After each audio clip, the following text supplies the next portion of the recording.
quem é o ministro Xandão? Eu tenho dois caminhos para traçar o perfil o mais exato possível desse senhor. O primeiro deles seria um caminho de estudo psicológico, psicanalítico, psiquiátrico. Eu começaria, por exemplo, levantando a hipótese de ele ter algum problema relacionado à masculinidade, à virilidade, alguma carência que o force a compensar a ausência de virilidade com atos arbitrários, imaginando que o arbítrio seria um substituto imediato da virilidade. Seria um caminho possível. Eu poderia também dizer que o perfil do ministro é um perfil evidente de um narcisista clássico. Aquele que só enxerga a si, aquele que só enxerga seus desejos, seus anseios, seus objetivos, e que é capaz de pisar, de ultrapassar, de exceder, de romper todos os limites morais e legais para a conquista dos seus objetivos. Também poderia dizer, por exemplo, que ele teria sido uma criança mimada que não aprendeu a respeitar a autoridade paterna, não aprendeu a ouvir e a respeitar os avós, os pais.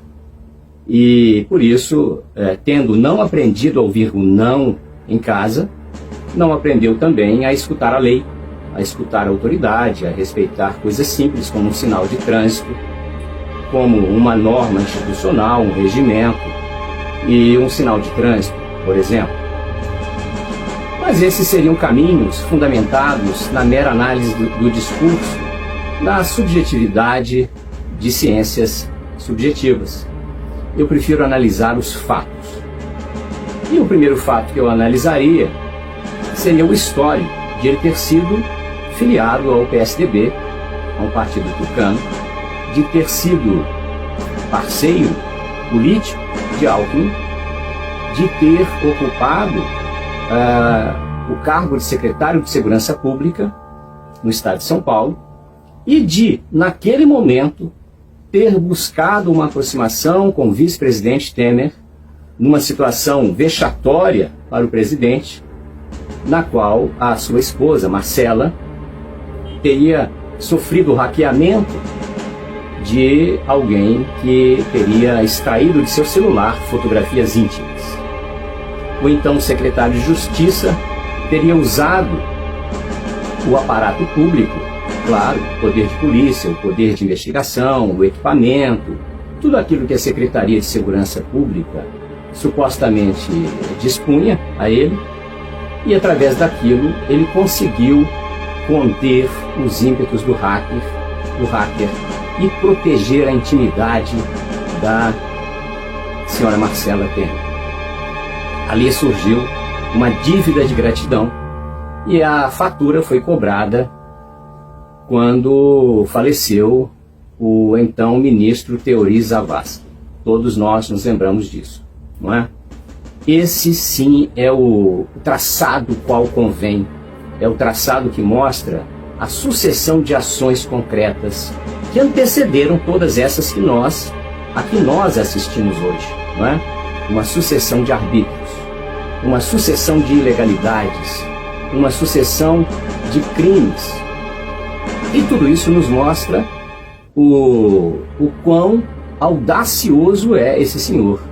Isso nos mostra o quanto ele é capaz de romper qualquer baliza legal de maneira absurda. Quem rompe baliza legal dessa forma não tem balizamento moral. Isso quer dizer que esse cidadão é capaz de tudo para manter-se no poder e para manter no poder os seus cupinchas. Então vejamos, se este senhor está ou se estiver ligado ao crime organizado, como muitos jornais dizem, como muitos cidadãos afirmam, se assim for verdade, ele não tem motivo algum para continuar ou para exercer a legalidade.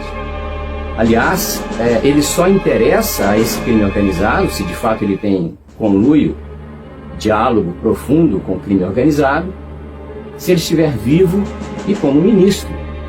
É por isso que a todo custo ele pretende demolir a possibilidade de vitória do presidente Bolsonaro.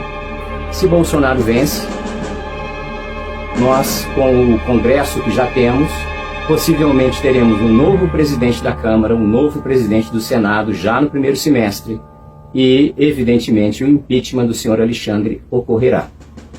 Senhor Alexandre, não sendo mais ministro, não interessa ao crime organizado. Não interessando ao crime organizado, o que lhe caberá, segundo o raciocínio do crime organizado, é a condição de arquivo queimado, vítima de queima de arquivo. E ele sabe disso. É por isso que essa audácia tem sido cada vez mais crescente e é por isso que essa audácia precisa ser parada. Esse homem é capaz de, no dia 30, nos impor um golpe judicial.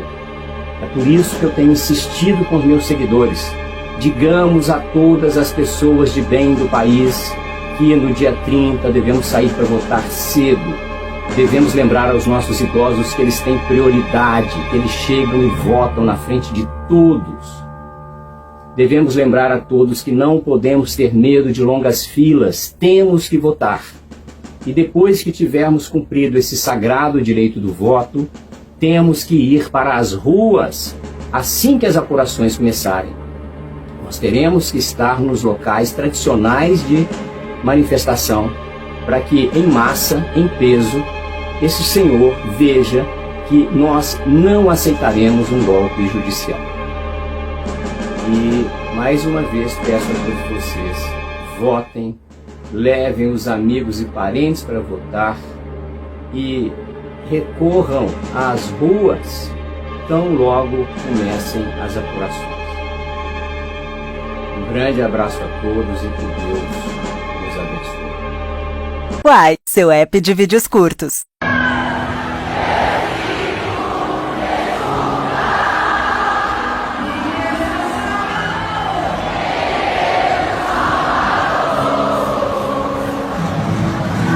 Uai, seu app de vídeos curtos.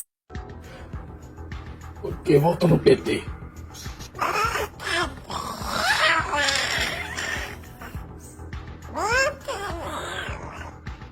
E o que mais? Continue. R$20 e uma droguinha. É isso. Uai, seu app de vídeos curtos. As suas autoridades são como leões que rugem, e os juízes são como lobos ferozes que devoram tudo de uma vez, sem deixar nada para o dia seguinte. Os profetas são orgulhosos e enganadores. Os sacerdotes profanam o santuário e desobedecem à lei de Deus. Mas o Senhor ainda está na cidade e sempre faz o que é certo e nunca o que é errado. Todas as manhãs, sem falta, ele manda fazer o que é direito.